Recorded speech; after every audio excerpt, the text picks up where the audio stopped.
এ দুনিয়ার মুসলমান, এ লহরিরা বুঝিরা গো,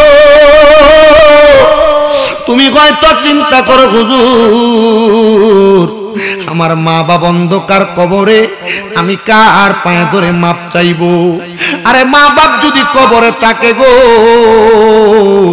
কোন সন্তান যদি মা বাপ মারা যাওয়ার পরে ওই মা বাবার কবরের সামনে দাঁড়ায়া রব্বির হামহুমা কামা রব্বায়ানি সগীরা ওয়া কুর রব্বির হামহুমা কামা রব্বায়ানি সগীরা বইলা চোখের মনি কোঠার মধ্যে একটা মাছির মাথা পরিমাণ পানি চাইরা কান্দে। ওই পানি মাটিতে পড়ার আগে আমার আল্লাহ তার মা বাবার জীবনের গুনাহ মাফ করে দেয়। ও মনি, তুমি আপনার মা বাবার জীবনের গুনাহ মাফ করছনি? মাঝে মাঝে অনেক সন্তান তাদের মা বাপরে স্বপ্ন দেখে, মাঝে মাঝে অনেক সন্তান তাদের মা বাপরে স্বপ্ন দেখে। সন্তান মনে রাখবা, মা বাপ দাদা দাদি আত্মীয় স্বজনরে যদি স্বপ্ন দেখো, এই স্বপ্ন তুমি দেখাও না, তোমার আমার আল্লাহ দেখায়। বলে কারণ কি? স্বপ্নে ওই ব্যক্তিরে দেখানো হয় যেই ব্যক্তিরে স্বপ্নে দেখা দিলে ওই কবরবাসীর তার দ্বারা কোনো ফায়দা হবে। আল্লামা ইবনে সিরিন তার স্বপ্নের কিতাবের শুরুর দিকে, তাবিরের কিতাবের শুরুর দিকে লিখতেছে, একটা সন্তান, একটা মা বাবা, একটা আত্মীয় স্বজন তখন তার আত্মীয় স্বজনরে দেখা দেয় যখন সে কবরে কষ্টে থাকে। দেখবেন মাঝে মাঝে আপনার মা, আপনার বাবা, আপনার দাদা দাদি আত্মীয় স্বজন আপনার কাছে খাবার খোঁজে, এরা বিপদে আছে এমন অবস্থা দেখায়, কবরের মধ্যে এরা বড় খারাপ অবস্থা আছে এমন কিছু দেখায়। যখনই এমন দেখবেন আপনি আল্লাহর কাছে একটু খাস করে করে দোয়া করবেন। আপনার মা বাবা কবরে কেমন আছে আপনি জানেন কিনা আমি জানি না, তবে এটা জানার একটা ব্যবস্থা আপনাদেরকে আমি শিখিয়ে দিয়া যাই। ওই শিক্ষাটা হলো আল্লাহ তাআলার কোরআন একটা নামাজ শিখাইছে, ওই নামাজের নাম হলো ওয়া মিনাল লাইলি ফাতাহাজ্জাত বিহি নাফিলাতাল লাকা আসা আইয়া বাসাকা রাব্বুকা মাকামাম মাহমুদা। আল্লাহ তাআলা বলছেন, নবী আপনি রাত্রে কিছু অংশে তাহাজ্জুদের নামাজ আদায় করেন, যদি তাহাজ্জুদ পড়েন অতি সত্বর আপনার মাকামে মাহমুদ প্রশংসার জায়গা দান করা হবে। আমার আল্লাহ তাআলার নবীজির ঘোষণা, দুনিয়ার জমিনে আল্লাহর কোন বান্দা তাহাজ্জুদ নামাজ পড়িরা যদি মুরাকাবা চোখ বন্ধ করে কোনো কিছু দেখতে চায়, আল্লাহর ওই বান্দা যদি হালাল খায় আমার আল্লাহ তারে তা দেখা দিবে। আপনার মা বাপ কবরে কেমন আছে, ভালো আছে না খারাপ আছে, এটার অবস্থা আপনি অবলোকন করতে পারবেন। সন্তান, ও সন্তান, হযরতে পাকিস্তানের একজন আল্লাহর ওলি, যার নাম হযরতে সুলতান আহমদ লাহোরী রহমতুল্লাহ আলাইহি। সুলতান আহমদ লাহোরী রহমতুল্লাহ আলাইহি উনি ছোট্টবেলায় ওনার আব্বার সাথে ব্যবসার উদ্দেশ্যে দামেস্ক এলাকায় গমন করেছিলেন। উনি বলতেছেন, আমি দামেস্কে যাওয়ার পরে আমি আর পাকিস্তানের লাহোর এলাকায় ফিরে যাই নাই। আমি দামেস্ক এলাকার পড়ালেখার মানদণ্ড ভালো দেখা আমি দামেস্কে পড়ালেখা করতে লাগলাম। কোরআন সম্পর্কে জানলাম, হাদিস সম্পর্কে জানলাম, ফিকহ শাস্ত্র সম্পর্কে জানলাম, ইলমে হাকিকত সম্পর্কে জানার চেষ্টা করলাম। আমি সব জানার পরে আমার আব্বা জান দামেস্ক থেকে ইয়ামেন গেছেন ব্যবসা করার জন্য। ইয়ামেন যখন গেছেন আমার আব্বা জান আর আমার কাছে ফিরে আসেন নাই। ইয়ামেন ব্যবসা করার উদ্দেশ্যে আমার আব্বা যখন গেছে, আমার আব্বা আর ফিরে আসে নাই রে। আমার আব্বা জান যখন আর ফিরে আসে না, আমি কোরআন শিখলাম, হাদিস শিখলাম, ফিকহ শিখলাম, ইলমে তরিকতের ইলম শিখলাম। শিখার পরে আমার চিন্তা হইল আমি একজন হক্কানি রব্বানি মাশায়েখে আযমের হাতে হাত রেখে বায়াত গ্রহণ করব। আমি ওনার কাছে যাইয়া বললাম, হুজুর, হুজুর গো, আমার আব্বা জান দামেস্ক থেকে ইয়ামেন গেছিলেন ব্যবসা করার জন্য। আমার আব্বা কি জীবিত আছে না মৃত আমি আমার আব্বা জানের ব্যাপারে কোনো খবর জানি না। আমার আব্বা জানের অবস্থা সম্পর্কে আমার জানতে বড় ইচ্ছা হয়। এবার হযরতে সুলতান আহমদ লাহোরী রহমতুল্লাহ আলাইহি বলেন, আমি হুজুরকে বলার পর হুজুর আমারে বলেছেন তুমি মুরাকাবার ইলম শিক্ষা গ্রহণ করো। আমি আবার মুরাকাবা করতে লাগলাম। বলে মুরাকাবা কেমনে করে? 5 ওয়াক্ত নামাজ যদি কোনো বান্দা পড়া শুরু করে, হালাল খানা যদি খায়, ওই বান্দা যদি নফল নামাজ পড়া সূরা ফাতিহা, সূরা ইখলাস পড়া, ইস্তেগফার পড়া, আসরের নামাজের পরবর্তী সময়ে তার ডান হাতটা ডান গালের সাথে লাগায়া কোনো কিছু চোখ বন্ধ করে ধ্যান করে, ওই ধ্যান করাটারে মুরাকাবা বলে।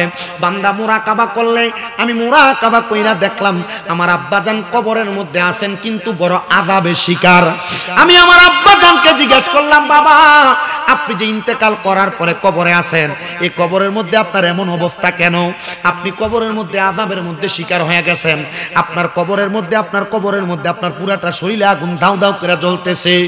হযরত সুলতান আহমদ লাহোরী বলে, আমি আমার আব্বাজানকে যখন প্রশ্ন করলাম, আমার আব্বাকে আমি দামেস্ক থেকে ইয়ামেন ব্যবসার উদ্দেশ্যে আইসা, আমি আসার সময় ওই দামেস্ক এলাকার একজন মানুষের কিছু সামান কিনেছিলাম। সামানটা কেনার সময় আমি ইয়ামেন আসছি এটা ব্যবসা করে বিক্রি করার জন্য। আমি তার সামানের টাকাটা বিক্রি কইরা ওই টাকাগুলা নিয়ে আসার সময় আমি সমুদ্রের নৌকা ডুবির মাধ্যমে ইন্তেকাল করেছি, কিন্তু তার টাকাগুলো আমি পরিশোধ করতে পারি নাই। ওই ব্যক্তি দামেস্কের বাজারে বৈশা তার মাল না পাওয়ার কারণে, তার টাকা না পাওয়ার কারণে সে আমারে বদদুয়া দিতেছে, আর আল্লাহ আমারে কবরে আযাব দিতেছে। এমন বহুত মানুষই তো দেখা যায়, দোকান বাকি খায়া দোকান বাকি দেয় না, হাওলাত নিয়ে হাওলাতের টাকা দেয় না। অনেক মানুষ আছে পরোপকার করতে গেলে কোনো মানুষ যদি উপকার করে তার উপকারের পেছন দিয়া তার ছুরি আঘাত করে। অনেক মানুষ আছে, কোনো মানুষ লাহোরের ওই সুলতান আহমদ বাজান আমারে কয়, আমি তার টাকা পরিশোধ না করার কারণে আল্লাহ কবরে আমারে আযাবের শিকার করছে, আমার পুরাটা শরীরের মধ্যে আযাব দিতেছে। আপনি মনে কইরেন না দোকান বাকি খাইছেন, অথবা কোনো মানুষের একটা কামাইরা খাইছেন, জমি দখল করে খাইছেন, মানুষের সম্পদ দখল করে খাইছেন, মিথ্যা কথা বইলা খাইছেন, ওজনে কম দিয়া খাইছেন, এটার কারণে আপনি মাপ পেয়ে যাবেন না রে মুসলমান। না, আপনি কখনো আপনি মাপ পাবেন না। এটা আমার আল্লাহ তাআলার ঘোষণা, নবীজির ঘোষণা। এটা হলো হাক্কুল ইবাদ। হক হলো দুই প্রকার, একটা হাক্কুল্লাহ, ওই হক আল্লাহ তাআলা যদিও মাফ করে, কিন্তু হাক্কুল ইবাদ যেটা বান্দার হক আল্লাহ কোনোদিন মাফ করবে না। এই জন্য কারোর একটা দানা পরিমাণ সরিষা দানা পরিমাণ সম্পদ আপনি দখল করেন না, না বইলা খাইয়েন না, ওজনে কম দিয়েন না, মিথ্যা বইলেন না। কেউ পাওনা থাকলে পাওনাটা পরিশোধ করে দিয়েন। কখন মারা যান এই মারা যাওয়াটা আপনি কখনো বলতে পারবেন না।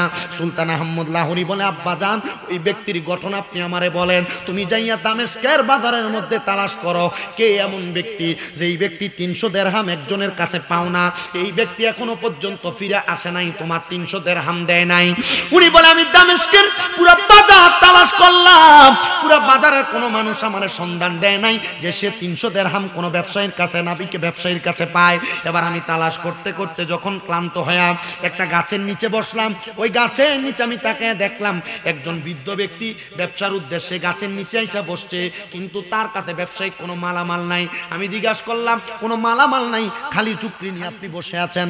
বৃদ্ধ লোক আমার উত্তর দেয়, আমি খালি টুকরি নিয়ে বসবো না, কি করব? আরো 4 বছর আগে আমার কাছে একজন ব্যবসায়ী এসে আমার ব্যবসায়ীর সব মাল নিয়ে গেছে, অর্ধেক টাকা দিয়ে গেছে, আর অর্ধেক টাকা দেয় নাই। বলে 600 দিরহাম দিয়া দিছিল, আর আপনি 3 কান্দি।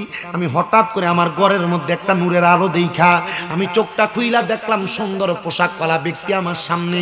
উনি আমার মাথাটার মধ্যে হাতটা বুলিয়ে দেয়। আমি জিজ্ঞাসা করলাম, কে আপনি গো?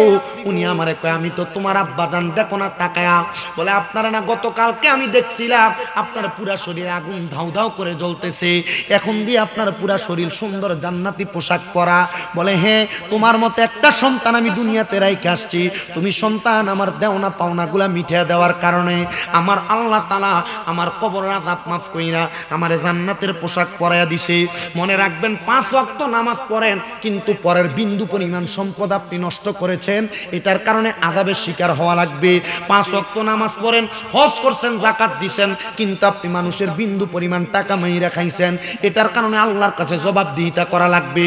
মনে রাখবেন, 5 ওয়াক্ত নামাজ পড়েছেন, আপনার ভাই মারা গেছে, ভাই বাতিদারে জমি বুঝাইয়া দেন নাই, দখল করে খাইতেছেন, এটার কারণে আল্লাহর কাছে ইঞ্চি ইঞ্চি পরিমাণ হিসাব দেওয়া লাগবে। মনে রাখবেন, মা বাপ মরে গেছে, মা বাপ মারা যাওয়ার পরে বোনদেরকে আপনি আপনার সম্পদ বুঝাইয়া দেন নাই, এটার কারণে আল্লাহর কাছে আপনি জবাবদিহিতা করা লাগবে। মনে করবেন, ব্যবসায়িক উদ্দেশ্যে কোনো কাজ করতেছেন, আপনি ব্যবসায়িক কাজকর্ম করতে যায়া আপনি আপনার কাজকর্মের সময়টা অপভাবে ব্যয় করতেছেন, এটার জন্য আল্লাহর কাছে জবাবদিহিতা করা লাগবে। মিথ্যা কথা বলতেছেন, আল্লাহর কাছে জবাব দেওয়া লাগবে। অল্প দিয়েছেন, আল্লাহর কাছে জবাব দেওয়া লাগবে। মনে করেন আপনি কাজ করেন 8 ঘন্টার ডিউটি, আপনার কর্ম আপনি করা লাগবে, কিন্তু আপনি 8 ঘন্টার ডিউটি ফাঁকি দিয়া কোনো জায়গায় 10 মিনিটের জন্য সময় ব্যয় করেছেন, আপনাকে কিন্তু 8 ঘন্টার জন্য বেতন দেওয়া হয়। আপনি এই সময়টা ব্যয় করার কারণে আপনি আল্লাহর কাছে জবাব দেওয়া লাগবে। আমাকে গতকালকে কুমিল্লা সন্ধু হোটেল নামক একটা হোটেল আছে, ওই সন্ধু হোটেলের আরেকটা হোটেল কুমিল্লা অ্যাডভান্স পাম্পের সাথে যেই হোটেলটা দিন রাজ্জাক নামে পরিচিত, ওই হোটেলের একটা ছেলে আমার প্রশ্ন করে, হুজুর আপনার কাছে আমার একটা প্রশ্ন জানতে চাই। আমি কইলাম কি প্রশ্ন? হুজুর আমি তো এই জায়গায় 12 ঘন্টা ডিউটি করি, 12 ঘন্টা ডিউটির জন্য আমার একটা বেতন দেওয়া হয়। হুজুর এই 12 ঘন্টার ডিউটির ফাঁকে আমি মাঝে মাঝে একটু মোবাইল টিপি। ছেলেটার ভিতরে কত আল্লাহর ভয় একটু লক্ষ্য করে দেখেন। আমার কই হুজুর এই যে মোবাইলটা টিপি, আমার তো মালিক আমার 12 ঘন্টার বেতন দেয়, মোবাইল টিপার কারণে আমার তো কাজে ফাঁকি হয়ে যায়। হুজুর এটার জন্য আল্লাহর কাছে জবাব দেওয়া লাগবে নি। আমি চিন্তা করলাম ছোট মানুষ কি প্রশ্ন আমারে কইরা বসলো।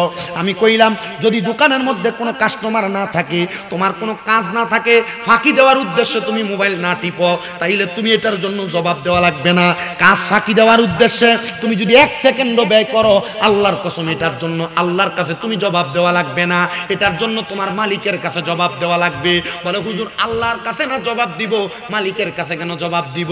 জি না, নামাজ সাল্লাহ আল্লাহর কাছে জবাব, রোজা সাল্লাহ আল্লাহর কাছে জবাব, হজ সাল্লাহ আল্লাহর কাছে জবাব, দান সৎকার অধিকারী করেন না আল্লাহর কাছে জবাব, কিন্তু পরের হক নষ্ট করলে জবাবটা যার হক নষ্ট করছেন তার কাছে দেওয়া লাগবে।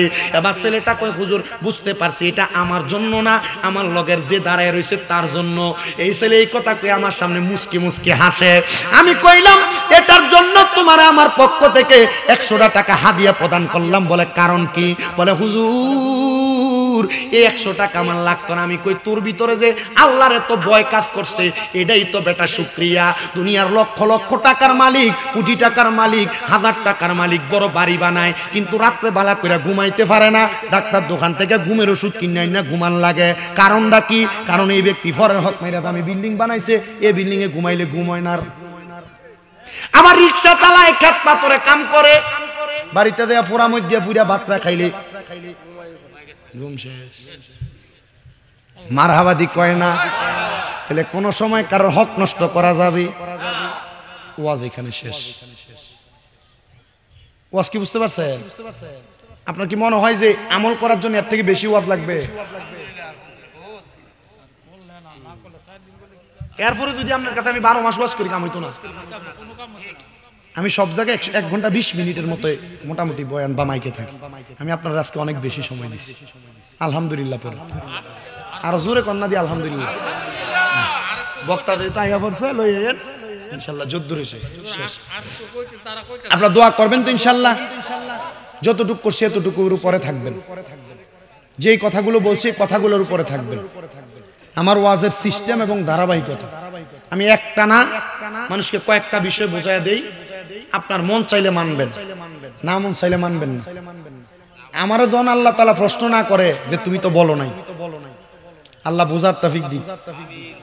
আল্লাহ শুকরিয়া আদায় করলে কয়টা পুরস্কারের কথা কইছিলাম মনে আছে তো না? 10টা পুরস্কারের কথা বলছি। 2 নাম্বার, মা বাবা সন্তান জন্ম দিলে হয় না। মা বাবার কয়টা দায়িত্বের কথা কইছিলাম? 6টা। মা বাবার কয়টা দায়িত্ব? 6টা।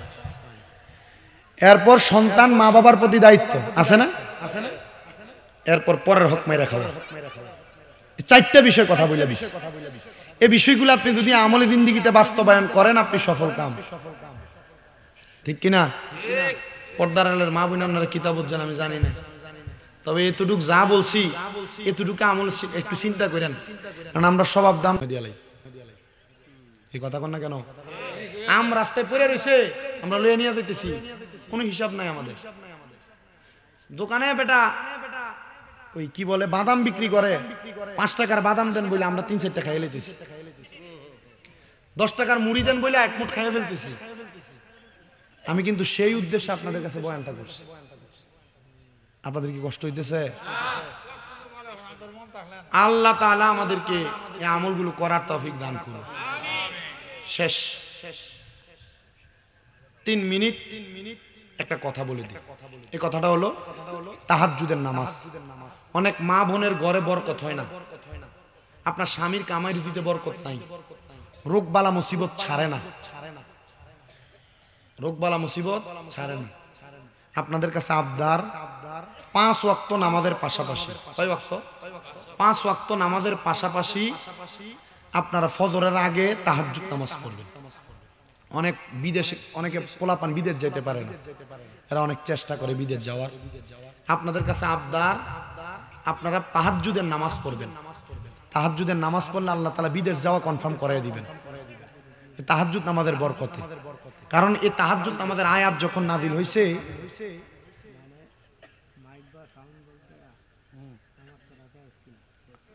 রাসূল পাক সাল্লাল্লাহু আলাইহি ওয়াসাল্লাম এই আয়াত নাযিল হওয়ার পর কান্নাকাটি করছিলেন। এই প্রশ্নের জবাব আমি দিতাম না, কারণ এটা মুফতি থেকে জানো, আমি মুফতি না। হ্যাঁ, এটা মুফতি থেকে, কারণ এটা বড় ফতুয়া, কোনো মুফতি সাহেবরা থেকে ফতুয়া জানবেন। আমি মুফতি না, আমি ওয়াজ করি, নসিহত করি, মানুষকে হেদায়েতের পথে ডাকি, কিন্তু ফতুয়া দেওয়ার জন্য আরো যোগ্য আলেম লাগে। আমার এই ফতুয়া দেওয়ার যোগ্যতা অর্জন করতে আরো 1.5 বছর বাকি আছে। আপনারা দোয়া করবেন আমার জন্য, করবেন না ইনশাআল্লাহ? আল্লাহ কবুল করুক, আমিন।